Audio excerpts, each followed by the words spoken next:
ખાસ કરીને એક એવી પણ માહિતી આપણા દ્વારા જોઈતી હતી કે અત્યાર સુધી તમે અંદાજે કેટલા યુવાનોને કંપનીઓમાં જે ફાઇટ આપીને લડત આપીને જે ન્યાય અપાવો છો, અંદાજે તમે આંકડો કહી શકશો મારે દસ? અને ખાસ કરીને આપણા ચરોતરમાં, ખાસ કરીને મધ્ય ગુજરાતમાં અત્યારે બીજો હોટ ટોપિક છે કે આ ગંભીરા જે બ્રિજ તૂટ્યો, અનેક એવા પરિવારો કુળદીપક ગુમાવ્યા, અનેક એવા પરિવારના ઘરના રોટલા બંધ થઈ ગયા. ક્યાંક ને ક્યાંક સરકારની બેદરકારી હતી. અને અત્યારે જે યુવાનો રજડી રહ્યા છે, તમને ખ્યાલ જ છે કે છેલ્લા 15-20 દિવસમાં લગભગ ત્રીજું ચોથું આંદોલન હશે બ્રિજ તૂટ્યાના પછી. આ મુદ્દાને કઈ રીતે જો આનું ખરેખર નિવડો વહેલી શકે સરકાર દ્વારા જો લાવી શકાય કે પછી યુવાનોને આમને આમ રજડવું જ પડશે? લખનસિંહ બાબુ, ખાસ કરીને એવું કહી શકાય કે આ બધા પ્રશ્નોનું નિવારણ કદાચ યુવા લાવી શકે. અને યુવા એક ઉભરતો ચહેરો આપણા ભારત દેશનું ભવિષ્ય કહેવાય. યુવાઓ રાજનીતિમાં આવવું જોઈએ અને આગળ વધવું જોઈએ. શું વિચારો છો?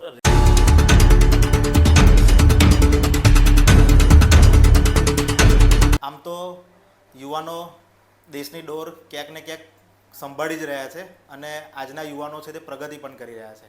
એ શિક્ષણમાં હોય, રાજકારણમાં હોય કે કોઈ પણ ક્ષેત્રમાં હોય. ત્યારે વાત કરીશું આજે એક એવા વ્યક્તિત્વની કે કદાચ મારે એમનો પરિચય નહીં આપવો પડે, કેમ કે બધા એમને ફેસથી જ ઓળખે છે. અને ચરોતર પંથકમાં તો ખરું જ, મધ્ય ગુજરાતમાં ખરું જ, પરંતુ સમગ્ર ગુજરાતની અંદર યુવાનોના લોકપ્રિય યુવા નેતા બન્યા છે. એવું જ એક વ્યક્તિત્વ ભગીરથસિંહ પરમાર ઉર્ફે લખન દરબારથી જે હુલામણા થાય છે સમગ્ર ગુજરાતની અંદર, એવું વ્યક્તિત્વ આપણા ચરોતર અવાજના ડિજિટલ પ્લેટફોર્મ સાથે જોડાયું છે. આજે તેમના વ્યક્તિગત જીવન સાથે તેમની આગળની જે રાજકીય કારકિર્દી છે અને સમાજ સેવામાં તે કઈ રીતે આવ્યા એના રિલેટેડ આજે અમને ચર્ચા કરીશું. બાપુ નમસ્કાર. ચરોતર અવાજના ડિજિટલ પ્લેટફોર્મમાં આપનું ખૂબ ખૂબ સ્વાગત છે. ખાસ કરીને સર્વપ્રથમ પ્રશ્ન તો તમને એ કરવા માગીશ કે યુવાનો રાજનીતિમાં આવવા માગે છે અને તમારા જેવા જે વ્યક્તિત્વ છે એમને ઇન્સ્પિરેશન મળે છે, તો પહેલાં યુવાનોને શું મેસેજ આપશો? સૌપ્રથમ તો યુવાનોને એક જ હંમેશા મેસેજ હું આપું છું અને આપતો રહ્યો છું કે અત્યારની જે ગુજરાતની પરિસ્થિતિ છે તો લગભગ મોટી સંખ્યામાં યુવાનો પાર્ટીઓના ગુલામ થઈ ગયા છે. અને કેટલા યુવાનો હોય તો નેતાઓના ગુલામ થઈ ગયા છે કે મારી પાર્ટી મારો નેતા એમ, પરંતુ મારું ઘર મારું પરિવાર કોઈ વિચારતું નથી. એટલે આ પાર્ટીની ગુલામી અને નેતાઓની ગુલામીથી યુવાનો બહાર આવે, પોતાના ઘર માટે વિચારે, પોતાના પરિવાર માટે વિચારે, પોતાના ગામ માટે વિચારે, પોતાના વિસ્તાર માટે વિચારે. આમાં કોઈ નેતાને ખોટું લાગશે કે કોઈ પાર્ટીને ખોટું લાગશે એના કરતાં મારા ગામમાં કંઈક સારું હું કરું, મારા વિસ્તારમાં કંઈક સારું હું કરું, કોને અન્યાય થાય છે તો મારે બોલવું જોઈએ, આ બધી બાબતે વિચાર કરે યુવાનો તો ખરેખર આ ગામડાઓનું ભવિષ્ય સુધરશે, વિસ્તારોનું ભવિષ્ય સુધરશે અને રાજ્યનું પણ ભવિષ્ય સુધરશે. એટલે યુવાનોને એક જ સંદેશ છે કે પાર્ટીની ગુલામીથી બહાર આવી જાઓ, નેતાઓની ગુલામી છોડી દો અને પોતે લીડર બનો, પોતે લીડર બનો અને પોતાની જાત માટે બોલો, પોતાના પરિવાર માટે બોલો, પોતાના ગામ માટે લડતા શીખો, પોતાના તાલુકા માટે લડતા શીખો. મજબૂતાઈથી કોઈના બાપથી ડર્યા વગર બોલવાનું શીખો. અને જો કોઈના ડર્યા વગર બોલતા થશો તો લોકો તમને માનતા થશે અને હરેક જગ્યાએ ગામે ગામ સારા યુવાનો ઊભા થાય એવી જ હું તો હંમેશા વાત કરું છું, માતાજીને પ્રાર્થના પણ કરું છું. ખાસ તમારા વ્યક્તિગત જીવનમાં એક પ્રશ્ન એવો પણ હતો બાપુ કે અત્યારે બધા તમને લખન દરબાર નામથી ઓળખે છે. સાચું નામ લગભગ બહુ ઓછા લોકોને ખબર હશે કે ભગીરથસિંહ પરમાર. એટલે ખાસ તો દર્શક મિત્રોને કહેવા માંગીશ કે બાપુનું નામ ભગીરથસિંહ પરમાર છે સાચું નામ, અને લખન દરબાર એક એમનું ગુલામનું નામ છે જે બધાએ પ્રેમ આપીને આપ્યું છે. બાપુ, આ ઘટના શું જોડેલી છે કે લખન દરબાર ક્યારથી લખન દરબાર તરીકે જાણીતા થયા ભગીરથસિંહ પરમાર? આમાં એવું છે કે 1991માં પિક્ચર આવ્યું હતું લગભગ રામલખન. અને મારો જન્મ એ જ સાલમાં છે, ડિસેમ્બરમાં જન્મ છે. એટલે કેવું છે, અને બીજું કે આપણી ભારતીય સંસ્કૃતિમાં, ભારતીય પરિવારોમાં, હિન્દુ પરિવારોમાં હોય અને બધા પરિવારમાં એક જ્યારે કે બે ભાઈ હોય, બે ભાઈ જન્મ્યા હોય તો મા બાપ હંમેશા એવું વિચારે કે ભાઈ રામ લક્ષ્મણની જેમ બે ભાઈઓ રહે. એવી રીતે મારા પણ પરિવારમાં જ્યારે મારા મોટા ભાઈ છે, એક જ વર્ષ મોટા છે મારાથી, એમનો પણ જન્મ થયો, પછી મારો થયો, તો મારા મા બાપે પણ બધાની જેમ કે ભાઈ રામ લક્ષ્મણની જોડી, એવી રીતે મને ઘરેથી પહેલાં લખન લખન કરીને બોલાવતા હતા. અને ભગીરથસિંહ પરમાર મારું નામ છે, મારા બાપુજીએ આપ્યું હતું, જેમનું સ્વર્ગવાસ થઈ ગયો છે, મહિપતસિંહજી બાપુ. અને પછી લખન લખન તરીકે મારા ઘરમાં લોકો બોલાવતા હતા. સ્કૂલમાં હું જઉં તો ભગીરથસિંહ કરીને બોલાવતા હતા. એટલે અત્યારે બી એવો ડિફરન્ટ છે કે કોઈક મને ભગીરથ એવું કહે એટલે મને ખબર પડી જાય કે આ મારો સ્કૂલનો મિત્ર છે. અને લખન કે એટલે મારો નાનપણનો મિત્ર છે. લખન દરબાર કે એટલે હમણાંની જે રાજકીય અને સામાજિક જીવનમાં આપણે આવ્યા એની પછી લોકોએ લખન દરબાર તરીકે લોકોએ નામ આપ્યું. લખન હતું કંઈ એની પછી લખન દરબાર લોકોએ નામ આપ્યું. અને અત્યારે લોકો લખન દરબારના નામે વધુ ઓળખે છે, પરંતુ મારું સાચું નામ ભગીરથસિંહ પરમાર છે. અને બધા લખન દરબાર તરીકે તમે જ નામ આપ્યું છે. અને માતાજીના દયાથી આપણે કૃપાથી આપણે લોકો માટે કામ કરી છે. જી. ખાસ કરીને બાપુ એવું પણ જાણવા મળ્યું છે કે એમ તો ક્ષત્રિયના લોહીમાં જ હોય છે કે લોકસેવા કરવી, 18 વર્ષની સેવા કરવી, 18 વર્ષના યુવાનો માટે લડવું.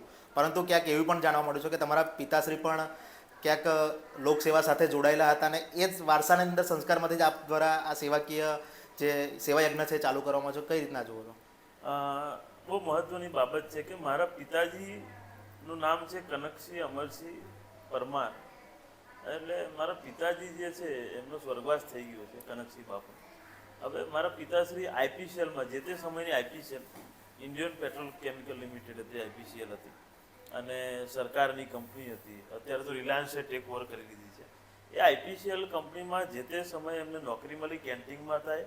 અને કેન્ટીન વિભાગમાં કેવું છે કે બધા વડોદરા તાલુકામાં અનગઢ હોય, શેરકી હોય, રૂપાપુરા, નંદેશ્રી, ધનોરા, બાજવા, અનેકો અલગ અલગ કોટના અલગ અલગ ગામડાના લોકો જ્યારે ત્યાં નોકરી કરવા આવતા હતા ત્યારે મારા પિતાજીનો હંમેશા એક જ વાત હોય, એમને કેવું કૂપન પ્રથા હતી કે કૂપન પૈસેથી લેવી પડે અને પછી તમારે જમવાનું હોય. પરંતુ મારા પિતાશ્રી કેવું કે ભાઈ એમના લોકલ આપણા ગામડાના લોકો હોય એમની પ્રત્યે ખૂબ પ્રેમ છે એટલેથી મારા પિતાજીને. અને એમને હંમેશા ગામડાના લોકો કોઈ બી આવે એટલે એમને કહી દે કે તમારે કૂપન નહીં લેવાની. અને એમને મફત જમાડતા હતા. એવી રીતે કૂપન કોઈ લેતા નહોતા. અને એવી રીતે બહુ ઘણી એમને સેવા કરી. અને કેટલા લોકો નોકરી પણ એમને જે તે સમયે આઈપીસીએલમાં એમને પોતે પ્રેરણા આપી, બધાને નોકરી પણ લગાડ્યા. અને જે તે સમયે ખૂબ એમને જમવાની સેવા ખૂબ આપી. અને આ તો હું તો બહુ નાનો હતો, પરંતુ અત્યારે જ્યારે ગામડે ગામડે ફરું છું ત્યારે મારા પિતાશ્રીના બધા મિત્રો એ સમયને એમની જોડે નોકરી કરનારા બધા કર્મચારીઓ મળે તો મને એવું કહે કે લખનસિંહ, તમારા પિતાએ તો અમને બહુ જમાડ્યું. અમે કેન્ટીનમાં જ્યારે અમે કોન્ટ્રાક્ટમાં નોકરી કરતા હતા અને જ્યારે કેન્ટીનમાં જઈએ તો તમારા પિતાશ્રી કૂપન મફત આપી દેતા હતા અને અમને જમાડતા હતા. ખબર પડે કે અનગઢનો છે, ખબર પડે કે નંદેશ્રીનો છે, આપણો તહેનો છે, તરત જ એ કૂપન આપીને જમાડી દેતા. આવી રીતે ખૂબ સેવા કરી એમને. એવું મને લોકોના માધ્યમથી જ્યારે જાણવા મળે ત્યારે મને પણ ગૌરવ થાય કે મારા પિતાશ્રીએ જે રસ્તો અપનાવ્યો હતો એ જ રસ્તા પર કદાચ હું ચાલી રહ્યો છું.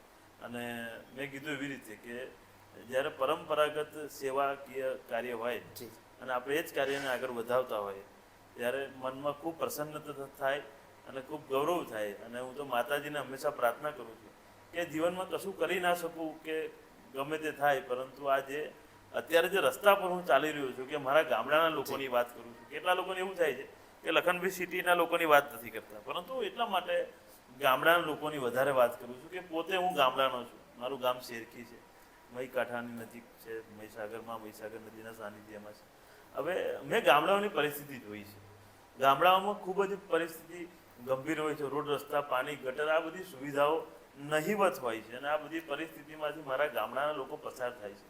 મારી ગામડાની માતાઓ જ્યારે 1 કિલોમીટર 500 મીટર સુધી પાણી ભરવા જાય ને ત્યારે હૃદયમાં દુઃખ થાય છે કે સાલું વડોદરા શહેરમાં જ્યારે પાણી ઘેર ઘેર આવી શકતું હોય, રસોડામાં નળ ચાલુ કરવાનું પાણી આવે ત્યારે મારા ગામડાની મારી માતાઓને કેમ 500 મીટર દૂર જવું પડે પાણી ભરવા માટે. આ બધી બાબતથી મને ખૂબ દુઃખ થાય છે. અને દુઃખના લીધે હું બોલું છું, લડું છું. અને એના લીધે દુશ્મનો પણ ઘણા પેદા થાય છે. પરંતુ દુશ્મન ગમે તેટલા પેદા થાય, પરંતુ મારી માતા, બહેનો, મારા યુવાનો માટે, મારા ગામડાના લોકો માટે, હું આણંદના મારા ગામડાના લોકો માટે પણ બોલું છું. આણંદ, બોરસદ હોય, આકલા હોય, અમને આ બધી પરિસ્થિતિ એટલે ચોક્કસથી બાપુ એવું કહી શકાય કે પિતાના નકશે કદમ પર ચાલી અને ક્ષાત્ર ધર્મના સંસ્કારોને ઉજાગર કરવા માટે અને ખાસ લોકસેવાનું તમે આ બીડું ઝડપ્યું હોય એવું કહી શકાય. હા, 100%. અને હું તો કહું છું કે હું ક્ષત્રિય છું ને ક્ષત્રિય હોવાનો મને ખૂબ જ ગૌરવ છે. અને કોઈ પાટીદાર હોય તો એને પણ ગૌરવ હોવું જોઈએ પાટીદાર હોવાનો, કોઈ દલિત હોય તો એને પણ દલિત હોવાનો ગૌરવ હોવો જોઈએ. દરેક લોકોને પોતાના સમાજનું હોવાનો ગૌરવ 100% હોવો જોઈએ. પરંતુ એની પછી આપણે માણસ બી છીએ, એની પછી આપણે ભારત દેશના નાગરિક બી છીએ, એ બી યાદ રાખવાનું હોય. પરંતુ ક્ષત્રિય છું એટલે હંમેશા મારો નિયમ છે અને હંમેશા મારું સૂત્ર છે કે ક્ષત્રિય કોઈ દિવસ જાતિવાદી ના હોય અને જે જાતિવાદી હોય એ કોઈ દિવસ ક્ષત્રિય ના હોય. કારણ કે મારા સમાજના રાજા મહારાજોએ પૂર્વજોએ વીર પુરુષો તો તમામ સમાજ માટે બલિદાનો આપ્યા છે.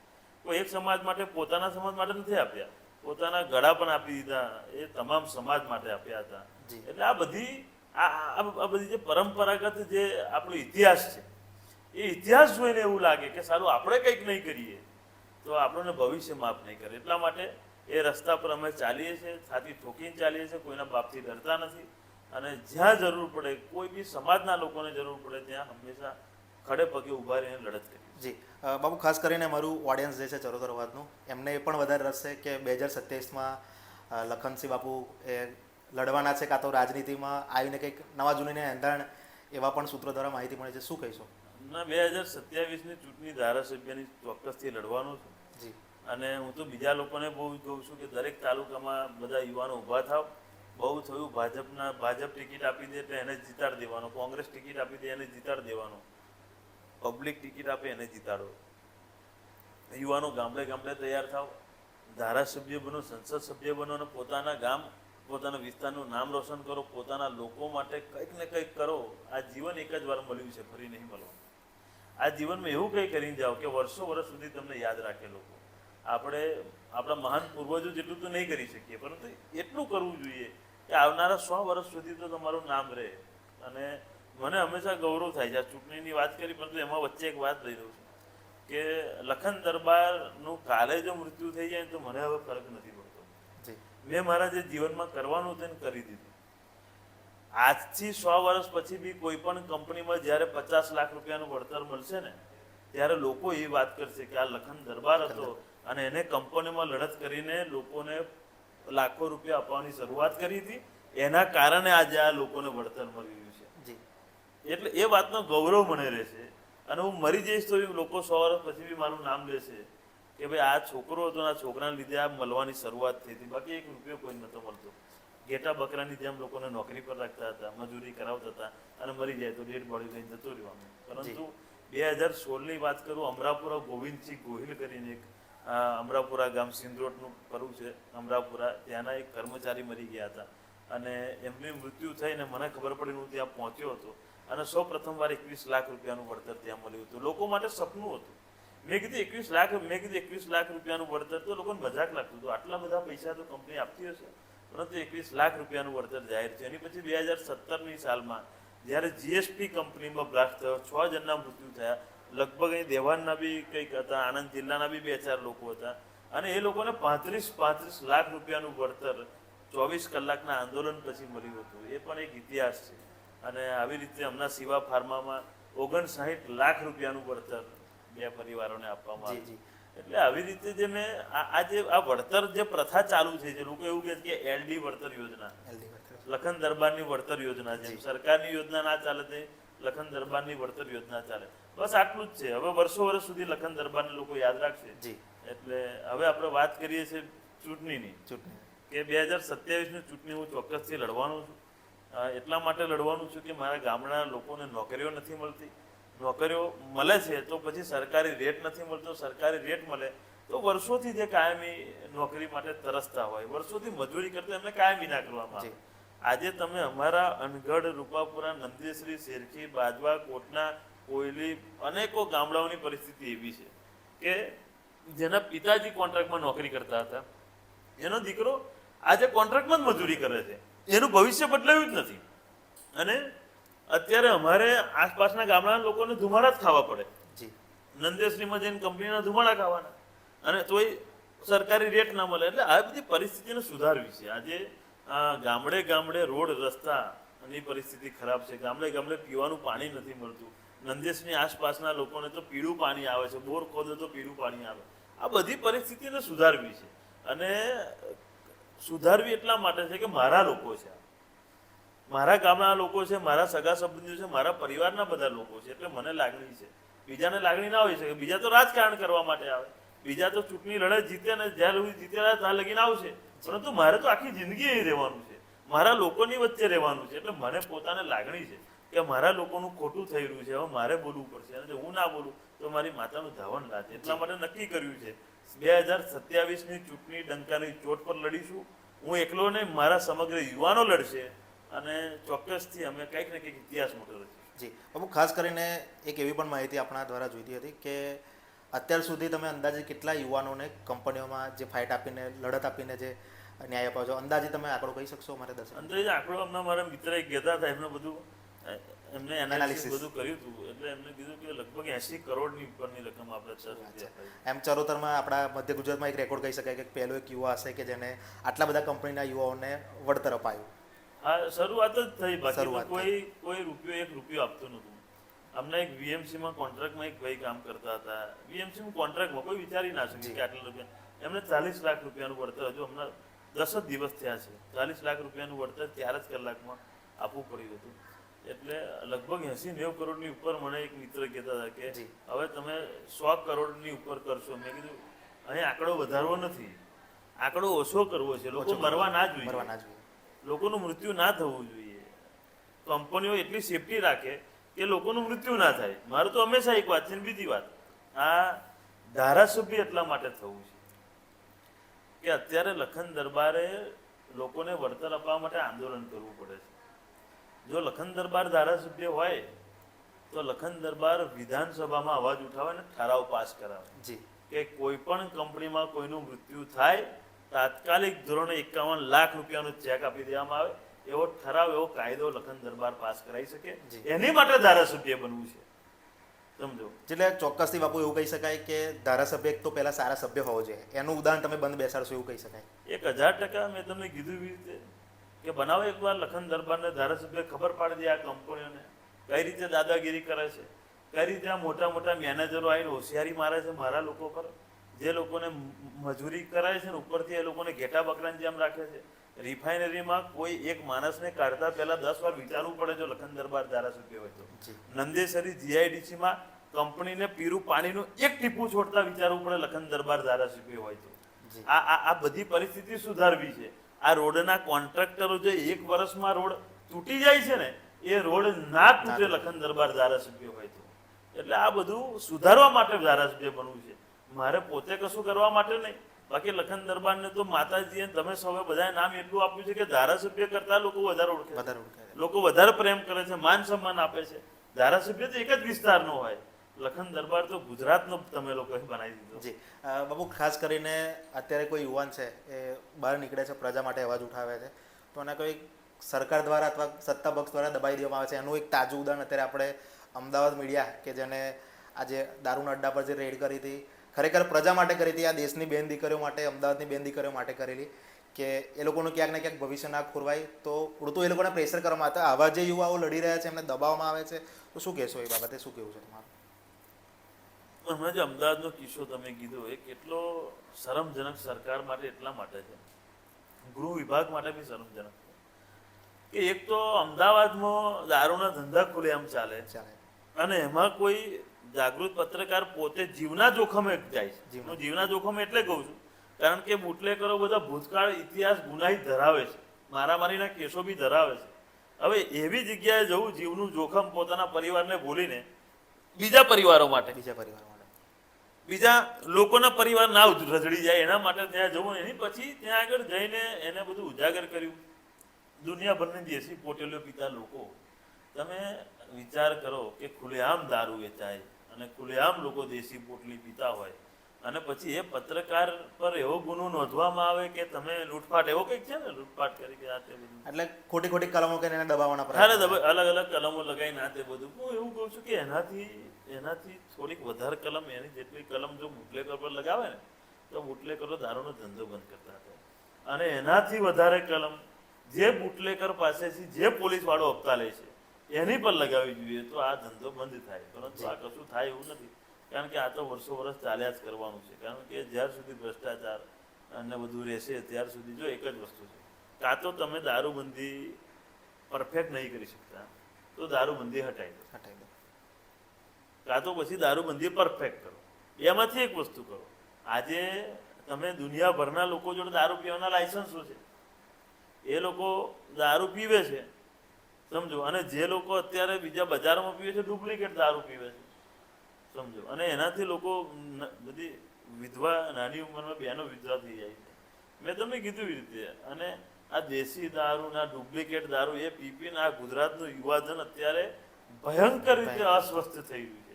નાની ઉંમરમાં લોકો મરી રહ્યા છે, યુવાનો દારૂનું વ્યસન કરીને.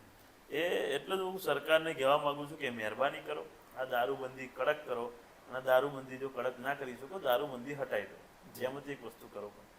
ના, ખાસ કરીને આપણા ચરોતરમાં, ખાસ કરીને મધ્ય ગુજરાતમાં અત્યારે બીજો હોટ ટોપિક છે કે આ ગંભીરા જે બ્રિજ તૂટ્યો, અનેક એવા પરિવારો કુળદીપક ગુમાવ્યા, અનેક એવા પરિવારના ઘરના રોટલા બંધ થઈ ગયા. ક્યાંક ને ક્યાંક સરકારની બેદરકારી હતી. અને અત્યારે જે યુવાનો રજડી રહ્યા છે, તમને ખ્યાલ જ છે કે છેલ્લા 15-20 દિવસમાં લગભગ 3જું-4થું આંદોલન હશે બ્રિજ તૂટ્યાના પછી. આ મુદ્દાને કઈ રીતે જો આનું ખરેખર નિવડો વહેલી શકે સરકાર દ્વારા જો લાવી શકાય, કે પછી યુવાનોને આમને આમ રજડવું જ પડશે? સરકાર ધારે ને તો આ બ્રિજ 4 મહિનામાં બની શકે, સરકાર ધારે તો. અને સરકાર ના ધારે તો 3 વર્ષે મેર ના પડે. એટલે સરકાર બધું જ કરી શકે છે. સરકાર એટલે માય બાપ હોય. તમે પોતાના પરિવારના મોભીને કેવી રીતે આશાથી જુઓ કે મારે ઘરમાં કશું લાવવું હશે તો મારા પપ્પા કંઈક લાઈન દેશે, મારા ઘરમાં કશું લાવવું હશે તો મારો મોટો ભાઈ લાઈન આપશે. એવી રીતે ઘરનો મોભી આપણો જ્યારે હોય, એવી રીતે આ રાજ્યનો મોભી હોય સરકાર. અને સરકાર જોડેથી લોકો આશા રાખતા હોય કે આ સરકાર મારું કંઈક કરશે. આ ગંભીરા બ્રિજની એટલી ભયંકર હોનારત થઈ. આજે 21 લોકોનું મૃત્યુ થયું, કેટલાયના આખા પરિવાર રજડી ગયા, એક માત્ર માણસ રહ્યું છે.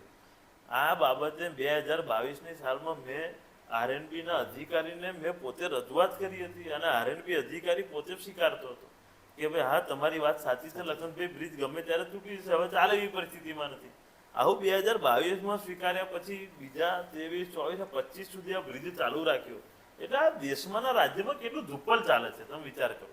બધું બધાને ખબર છે નયનભાઈ. તમે પોતે જ્યારે ગંભીરા બ્રિજ પરથી પાદરા જતા હતો મુસપુર, તો તમને પણ ખબર હશે કે આ બ્રિજ તૂટી જશે. આ બ્રિજ તૂટે એવું તો રોજ બરોજ જનારા લોકોને ખબર જ હતી. કારણ કે બ્રિજમાં હદથી વધારે વાઇબ્રેશન, તો આ બધી બાબતની મેં જાણ કરી હતી કે હદથી વધારે વાઇબ્રેશન છે, કનેક્ટિવિટી છૂટી પડી ગઈ. બધી મેં વાત ટેકનિકલી પણ મેં એમને સમજાવ્યું, અને એમને સ્વીકાર્યું, છતાંય આ બ્રિજને ચાલુ રાખ્યો. અમે ના પાડી, તમે આ કોઈક મરી જશે, તમે સમજો, મહેરબાની કરીને બંધ કરો. તોય આ લોકોએ બંધ ના કર્યું, ને આખરે હોનારત થઈ, ગંભીર હોનારત થઈ, એમાં લોકોએ જીવ ગુમાવ્યા. હવે એની પછી બી તમે હજુ સુધી જાગૃત નથી. આજે તમે વિચાર કરો કે મોરબીનો બ્રિજ તૂટી, અમે લોકોને જેલ થઈ, માનવવધનો ગુનો નોંધાયો, જેલ થઈ, મોરબીના બ્રિજમાં જેલ થઈ. આજે અહીં શું થયું? અહીં તો તમે જેલની કઈ વાત કરો છો? મુખ્યમંત્રી સુદ્ધા પોતે આવ્યા નથી જોવા માટે. ગુજરાતનો એક પણ ઇતિહાસમાં એક ઘટના મને એવી બતાવી દો કે જેમાં કોઈ મુખ્યમંત્રી રૂબરૂ હાજર થઈને જોવા ના ગયા હોય. તો ઇતિહાસમાં એક જ ઘટના હશે કે જેમાં મુખ્યમંત્રી આવ્યા નથી. અરે એના 10-15 દિવસ પછી પોતે અહીં પ્રોગ્રામ હતો આણંદમાં મુખ્યમંત્રીશ્રીનો. કયા ગામમાં હતો કંઈક પ્રોગ્રામ? આણંદમાં પોતે મુખ્યમંત્રીશ્રી આવ્યા હતા, અને એનાથી લગભગ આ 10-15 કિલોમીટર જ હતું આ, તો છતાંય અહીં ના આવ્યા. એટલે તમે વિચારો, ગામડાના લોકો મરી જાય જીવે, કોઈને કોઈ ફરક જ નથી પડતો. ખાલી ઋષિકેશભાઈ પટેલ આવ્યા પ્રવક્તા કે ભાઈ, અને એ બી કેટલું કોડન કરીને આવ્યા, અને એમણે ખાલી બધી વાતો કરી, આ થયું પેલું થયું, પણ શું કરવાનું શું? મેં પાદરા પોલીસ સ્ટેશનમાં જે દિવસે આ હોનારત થઈ એ દિવસે મેં ફરિયાદ કરી કે આ જેટલા પણ 2022થી લઈને 2025 સુધીના જેટલા પણ અધિકારીઓ આયા અને ગયા, એ બધા પર માનવવધનો ગુનો નોંધાવવો જોઈએ. કારણ કે આ હત્યા છે, આ કોઈ કુદરતી ઘટના નથી, આ માનવ સર્જિત ઘટના છે. એટલે માનવે સર્જેલી હત્યા કરેલી છે, અધિકારીઓ હત્યા કરી છે 21 જણની. આ લોકો પર માનવવધનો ગુનો નોંધો અને લોકોને જેલ ભેગા કરો. તો સરકારે શું કર્યું? ખાલી સસ્પેન્ડ કર્યા. સસ્પેન્ડ કર્યા એટલે અડધો પગાર બી એ લોકો ખાઈ છે અત્યારે. ડિસમિસ કરે તો ના મળે, સસ્પેન્ડ કરે તો અડધો પગાર મળશે. લગભગ આજે આપણું ઇન્ટરવ્યુ છે, 6 મહિના પછી એ લોકો નોકરી પણ લાગી જશે બીજી કોઈ જગ્યાએ. શું ફરક પડ્યો? કોઈને શું ફરક પડ્યો? સરકારે 4-4 લાખ રૂપિયા જાહેર કરી દીધા, ઈજાગ્રસ્તોને 50-50 હજાર રૂપિયા જાહેરાત કરી દીધા. પતી ગઈ વાત, મેટર પૂરી થઈ ગઈ. અહીં બોર્ડ મારી દીધું, ભયજનકથી આગળ જવાની દિવાલ મારી દીધી. હવે નવો બ્રિજ બાંધીશું. તો નવો બ્રિજ પહેલા કેમ ના બાંધ્યો? લોકોને મરવાની કેમ રાહ જોઈ? અને લોકોને મરવાની રાહ જોઈ, લોકોના મૃત્યુ થઈ ગયા, અને ઉપરથી તો 10,000 લોકોનું જીવન અદ્ધરતાલ થઈ ગયું છે. લગભગ 8,000 કર્મચારી, બીજા ખેડૂતો, બીજા વાલીઓ, સ્કૂલના નાના દીકરાઓ, દીકરા દીકરીઓ, એ બધાનું જીવન અદ્ધરતાલ છે. આજે સામાજિક જીવન કોને કહેવાય? એકબીજાને સગા સંબંધીઓને સારવાર પૂછવા જવું પડે, આ તે ફલાણું ઢીકણું. હવે પાદરા અને આકલાવ અને બોરસદ, આ બધા સામાજિક રીતે પણ જોડાયેલા તાલુકા છે. હવે એ લોકોને બીજે પરિસ્થિતિ 50 કિલોમીટર દૂર જવું પડે. આજે કર્મચારીઓની પરિસ્થિતિ વિચારો તમે. સરકારની તાકાત નથી કે સરકારી રેટ આપી શકે પાદરા તાલુકામાં.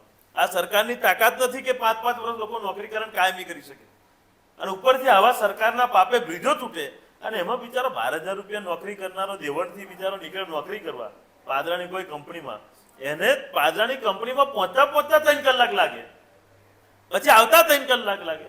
8 કલાકની નોકરી એટલે 14 કલાક પોતાનું 24 કલાકનું જીવન હોય, એમાં 14 કલાક એ નોકરીમાં આપે ને પછી 12,000 રૂપિયા પગાર લેવાનો, અને એમાંય પછી પેટ્રોલનું ભથ્થું ના આપે તો માણસ શું કરે? માણસનું જીવન શું થાય?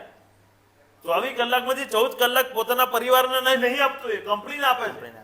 અને છતાંય આંદોલન કરવા પડે. આસોદર ચોકડી બેસી ગયા, ઉમેડા ચોકડી બેસી ગયા. આ તમે સરકારે થોડું વિચારવું છે અને આણંદના કલેક્ટરને થોડોક વિચાર આવવું જોઈએ. આણંદ જિલ્લાના કલેક્ટરને થોડો વિચાર આવે. આણંદ જિલ્લાના કલેક્ટરે વિચારવું પડશે. આણંદ જિલ્લાના સંસદ સભ્ય વિચારે, ધારાસભ્યો, આ બધા વિચારવું પડે આ લોકોએ. હું કોઈનો વિરોધી નથી. ભાજપ, કોંગ્રેસ આ બધા મારા વિષયની વાત નથી. હું તો ખોટું કોંગ્રેસ વાળા કરે તો કોંગ્રેસને બોલું, ભાજપ વાળા કરે તો ભાજપને બોલું.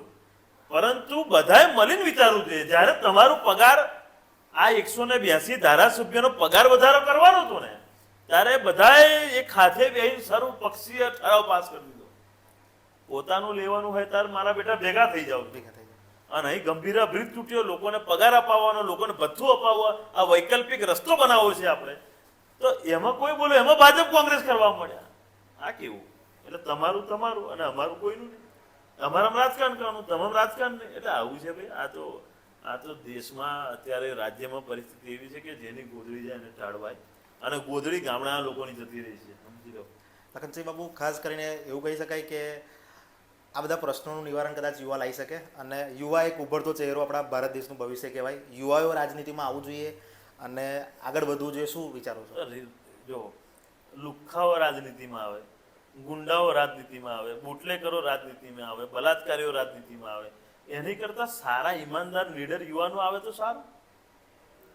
સારા ઈમાનદાર યુવાનો આવશે તો દેશનું ભવિષ્ય સુધારશે, રાજ્યનું ભવિષ્ય સુધારશે, પોતાના વિસ્તાર, તાલુકાનું, પોતાના ગામનું ભવિષ્ય સુધારશે. એટલે યુવાનોએ રાજકારણમાં આવવું જોઈએ. કેટલાય લોકો કહે છે નહીં, પેલા બહુ મોટી સામાજિક નેતા હોય એટલે પછી બહુ સ્ટેમ્પ લાગીએ કે તમે રાજકારણમાં જાઓ, કે ના હું ના છું રાજકારણમાં, હું નહીં જવું તો સામાજિક સિમ્બોલ. એટલે પણ તું રાજકારણમાં જો સેવા કઈ રીતે કરીશ? રાજકારણમાં તમે નહીં જાઓ તો સેવા કઈ રીતે કરશો? તમારે ખરી મજબૂત તાકાતથી સેવા કરવી તો તમારે રાજકારણમાં જવું પડે. અને હું એવો માણસ નહીં. મને કોઈ પૂછે તમે રાજકારણમાં જશો તો હું બીજા લોકોની જેમ મન નહીં આવડતું કે ના હું તો ના જઉં. હું તો છાતી ઠોકીને કહું છું રાજકારણ કરવાનું જ છે. જો લખન દરબારના રાજકારણ કરવાથી લોકોનું જીવન સુધરતું હોય ને તો લખન દરબાર છાતી ઠોકીને રાજકારણ કરશે. લખન દરબારના રાજકારણ કરવાથી મારા યુવાનોને સાચો હક મળતું હોય, મારા માતા બહેનોને સન્માન મળતું હોય ને તો લખન દરબાર છાતી ઠોકીને રાજકારણ કરશે, એમાં પાછો નહીં પડે. એટલે રાજકારણ કરવું જોઈએ, યુવાનો રાજકારણ કરવું જોઈએ. સારા ઈમાનદાર મજબૂત યુવાનો જે કોઈના બાપથી ડરતા ના હોય, જે ભાજપના ના હોય, કોંગ્રેસના ના હોય, જે કોઈ પાર્ટીના ગુલામ ના હોય, ભલે પાર્ટી હોય. તમે કોંગ્રેસમાં આવ્યું, ભાજપમાં એનાથી ફેર નહીં પડતો, પરંતુ કોઈક મુદ્દો એવો આવી જાય તો ભાજપ કોંગ્રેસ ભૂલીને એક છાતી ઠોકીને સાથે ઉભું રહેવું પડે. અને આ ગંભીરાનો મુદ્દો એવો છે અત્યારે. પક્ષથી પર રહીને મતલબ પ્રજાની સેવા કરવી. હા, આ ગંભીરાની પરિસ્થિતિ એવી છે કે પક્ષથી પર રહીને આ મુદ્દામાં ઉભું રહેવું પડશે. આજે હું બોરસદના આંકલાવ તાલુકાના સરપંચોને વંદન કરું છું કે લગભગ 30થી ઉપર સરપંચોએ આજે સમર્થન આપ્યું છે. 30થી ઉપર સરપંચોએ લેટરો આપ્યા છે જાહેર સમર્થન માટે કે વૈકલ્પિક રસ્તો બનવો જોઈએ. પક્ષની ઉપર રહીને એ બધા સરપંચો ભાજપના બી છે અને કોંગ્રેસના બી છે, બધી પાર્ટીઓના છે. પરંતુ આ મુદ્દો એવો છે તો બધા ભેગા થઈને સમર્થન આપ્યું છે. એ બધા જ લોકોને વંદન કરું છું, બે હાથ જોડીને. આવી રીતે સાથ આપતા રહેજો. આપણે કંઈક સારું કરવું છે અને વૈકલ્પિક માર્ગની જે આપણી માંગણી છે એ પૂરી કરવી જોઈએ. અને મેં આજે જાહેરાત કરી છે એવી રીતે કે આગામી સમયમાં જો સરકાર કોઈ પણ પ્રકારે વૈકલ્પિક માર્ગની નિર્ણય નહીં લે તો 1001 યુવાનો સાથે મળીને ઇતિહાસમાં પહેલી વાર 1001 યુવાનો આંદોલનનો ત્યાગ કરશે. જી બાબુ, ખાસ અને એક પ્રશ્ન એવો પણ હતો કે અત્યારે યુવરાજસિંહ જાડેજા હોય, લખનસિંહ દરબાર હોય, મહિપતસિંહ ચૌહાણ હોય, પોપટભાઈ હોય અને ખજૂરભાઈ હોય, એ લોકસેવા ક્ષેત્રે એમણે ખૂબ જ એવી પ્રસિદ્ધિ મેળવી છે અને તમને બધા યુથ આઇકન માને છે. તો યુવાનોને તમારી તરફથી સ્પેશિયલ એવો શું મેસેજ આપશો કે યુવાનો આ સેવાકીય ક્ષેત્રે વધારે સંકળાય અને વધુમાં વધુ રીતે જોડાય? શું કહેશો? હું તો નયનસિંહની જ વાત કરું છું. કે નયનસિંહ સમૂહ લગ્ન કરાવે છે, હું વર્ષોથી જોઉં છું, તમે સમૂહ લગ્ન બી કરાવો છો, સ્પર્શ ફાઉન્ડેશનના માધ્યમથી લોકોની સેવા પણ કરો છો. તો આવી રીતે તમારા જેવા બીજા 1000 યુવાનો ઊભા થાય તો જે કંપનીના પૈસા સમૂહ લગ્ન લોકો કરાવે છે, કંપનીની દલાલી કરીને સમૂહ લગ્નો કરાવે છે, એની કરતાં તમારા જેવા યુવાનો ખરેખર સેવા, ખરેખર જે ઈમાનદારીથી સમૂહ લગ્ન કરાવો છે, એ સારું કે નહીં? જી એટલે ગામડે ગામડે તમારા જેવા યુવાનો પણ ઊભા થાય કે જે ખરેખર રાજકારણને પર રાખીને પોતાના દેશને, પોતાના રાજ્ય, પોતાના વિસ્તાર માટે વિચારે અને લોકોની સેવા કરે. અને કહેવાય છે ને કે આપણે કોઈ દેશ માટે વિચારતું નથી. જી આપણે વિચારીએ છીએ ને તો સારું કેવું છે, આપણે સ્વાર્થી થઈ ગયા છે બધા. એટલા બધા સ્વાર્થી થઈ ગયા છે કે આપણે 15મી ઓગસ્ટ, 26મી જાન્યુઆરી આવે ને ત્યારે દેશભક્તિ જાગે. બાકી તો પછી ભાજપ ભક્તિ હોય, કોંગ્રેસ ભક્તિ હોય, આમ આદમી પાર્ટી ભક્તિ હોય, પાછો પોતાના નેતાની ભક્તિ હોય, પોતાના સરપંચની ભક્તિ હોય, પોતાના ધારાસભ્યની ભક્તિ હોય. એટલે બીજા બધા 2 જ દિવસ દેશભક્તિ, બીજા દિવસે આ બધી ભક્તિઓ ચાલે. આ બધી ભક્તિ. એટલે આ બધી ભક્તિ બંધ થવી જોઈએ. ખરેખર દેશભક્તિ એને કહેવાય કે આ દેશના કોઈ પણ નાગરિકને કોઈ પણ તકલીફ હોય અને એ તકલીફ દેખીને આપણા હૃદયમાં દુઃખ થાય કે સાલું આને તકલીફ છે, મારાથી કંઈક થશે કે નહીં, એ વિચાર પણ આવો, એ મોટી દેશભક્તિ છે. મેં કહું છું ને, જબ તક કહેવાય છે કે હું અને તમે જો એકબીજાથી નહીં જોડી શકીએ તો આ દેશ એકત્રિત નહીં થઈ શકે. અને આ દેશને એકત્રિત કરવા માટે તો, આ દેશને અખંડ બનાવવા માટે તો કેટલા બલિદાનો લોકોએ આપ્યા છે. આજે મહારાજા કૃષ્ણકુમારજી સાહેબ હોય, ભાવનગરના મહારાજા સાહેબ, એમને 1800 પાદર આ દેશને સમર્પિત કરી. આજે સરદાર વલ્લભભાઈ પટેલ સાહેબ હોય તો સરદાર પટેલ સાહેબે આખા ભારતનું ભ્રમણ કરીને બધા રજવાડાઓને એક કર્યા. એટલે આ તમે વિચાર કરો કે આ બધા આ કેટલા મહાન પુરુષો, મહાન વીર પુરુષો આ દેશ માટે શું નથી કર્યું. અને આજે એ મહાન પુરુષોને આપણે ભૂલી ગયા છે. આજે મહાન પુરુષોને આપણે વાત ખાલી કરીએ છીએ, પરંતુ એમના રસ્તા પર કોઈ નથી ચાલતું. ખરેખર સરદાર પટેલ સાહેબનો ગૌરવવંતો ઇતિહાસ તમે જુઓ, કે પછી કૃષ્ણકુમારસિંહ ગોહિલ સાહેબનો, મહારાજા સાહેબનો તમે સેવા જુઓ, પ્રજા પ્રત્યે સેવા જુઓ, કે દિવસનો રાજા અને રાતનો રાજા અને દિવસનો પ્રજા, એ જ્યારે નીકળતા હતા બજારમાં, રૂપ બદલીને નીકળતા, એમને જોતા હતા કે ખરેખર મારા લોકોની પરિસ્થિતિ શું છે. જ્યારે એ મદ્રાસ કે કંઈક રાજ્ય બન્યું, જ્યારે લોકશાહી થઈ, પછી અલગ અલગ રાજ્યો બન્યા, તો એ મદ્રાસ કે કંઈક એવા રાજ્યના ગવર્નર બન્યા હતા. કૃષ્ણકુમારસિંહ ગોહિલ મહારાજા સાહેબ ગવર્નર બન્યા હતા. અને જ્યારે એમના ભાવનગરમાં એક ભેંસ ચોરાઈ હતી, અને ભેંસ ચોરાઈ હતી તો લોકોને તો કેવું કહે છે, લોકશાહી આવી નથી, એમ રાજાશાહી જ છે, આપણે તો કહી જાઓ. સરકારને રાજા સાહેબ જેટલો વિશ્વાસ હતો. તો એમના મહેલમાં જ્યારે, એમના દરબારમાં જ્યારે ત્યાં આગળ પહોંચ્યા કે ભાઈ મારી ભેંસ ચોરાઈ છે, અને મહારાણી સાહેબે કીધું કે હવે તો લોકશાહી થઈ ગઈ, હવે રાજા સાહેબ કોઈ નિર્ણય ના લઈ શકે, તમારે જે તે જગ્યાએ ફરિયાદ કરવી પડે. અને એક કિસ્સો એવો છે કે એમાં એમને કીધું કે તો સાહેબ તો ત્યાં ગવર્નર છે. અને એ બધી વાત સાંભળીને પછી સાહેબને ખબર પડી, અને સાહેબે એ નિયમ એવો હતો જ્યારે રાજાશાહી હતી ત્યારે, કે અમુક દિવસમાં જો તમારી ખોયેલી વસ્તુ ના મળે તો એના રૂપિયા જેટલા થાય એ મહારાજા સાહેબ આપી દેતા હતા. એટલે પછી એમને એ મહારાજા સાહેબે તાત્કાલિક એટલા રૂપિયા ત્યાં મોકલાયા હતા. આવો ઇતિહાસ છે, તમે વિચારો. મફત શિક્ષણનો ઇતિહાસ રચ્યો હોય તો ગોહિલ સાહેબે રચ્યો હતો. મફત શિક્ષણ, મફત દવાખાનું, આ બધું જે સરકાર નહીં આપી શકતી, સમજો વાત તમે. આ રાજા મહારાજાઓએ કેવો ઇતિહાસ રચેલો છે. સરકારો જે અત્યાર સુધી નથી કરી શકતી એ રાજા મહારાજા સાહેબો કરીને ગયા. બધા મફત શિક્ષણ, મફત મેડિકલ બધું આપીને ગયા. એટલે અત્યારે તો ખરેખર એવું થાય છે કે આ લોકશાહીની ઠોકશાહી છે, એની કરતાં રાજાશાહી સારી. જે ચોક્કસથી કહી શકાય કે આપણા ભારત દેશની અંદર મહારાજા સાહેબ કૃષ્ણકુમારસિંહ ગોહિલ હોય, ગોંડલના ભગવતસિંહજી બાપુ હોય, કે જામનગરના જામ સાહેબ હોય, એ બધાએ કંઈક શિક્ષણ માટે, પોતાની પ્રજા માટે એક રાજા શું હોય અને રાજવીનું ઉત્તમ ઉદાહરણ આ બધા રાજવીઓ 1800 પાદરના ધણી હોય કે જેણે પણ દેશ માટે સમર્પણ કર્યું, બધા ક્ષત્રિય સમાજના દરેક રાજા હોય એ ઉત્તમ ઉદાહરણ કહી શકાય. એને જોઈને પણ સરકારે કંઈક શીખવું જોઈએ અને પ્રજા માટે કંઈક કરવું જોઈએ. બાપુ, એક અંતિમ પ્રશ્ન એક આપણે એવો કરવા માગીશ કે લખન દરબાર ધારાસભ્ય બને છે તો યુવાનો માટે ટકોરા બંધ પહેલું કામ શું કરશે ડંકાની ચોટ પર? લખન દરબારનું સપનું છે કે મારા ગામડાના લોકો મોટી કંપનીઓમાં મોટી ઓફિસમાં બેસતા થાય અને હજારો લાખો રૂપિયાનો પગાર લેતા થાય. અત્યારે જે મારા લોકો નહીં રહી ગયા, અત્યારે હેલ્પરમાં મારા લોકો છે, પરંતુ સુપરવાઇઝરમાં નથી, મેનેજરમાં નથી, માલિકોમાં નથી. મારે મારા ગામડાના યુવાનોને મેનેજર જોવા છે, મારે મારા ગામડાના યુવાનોને કંપનીઓના માલિકો જોવા છે. આજે મહીકાંઠાની પરિસ્થિતિ હોય કે પછી આપણા વડોદરા જિલ્લાની પરિસ્થિતિ હોય, આજે આપણા ગામડાઓમાંથી સરકારી અમલદારો ઓછા છે.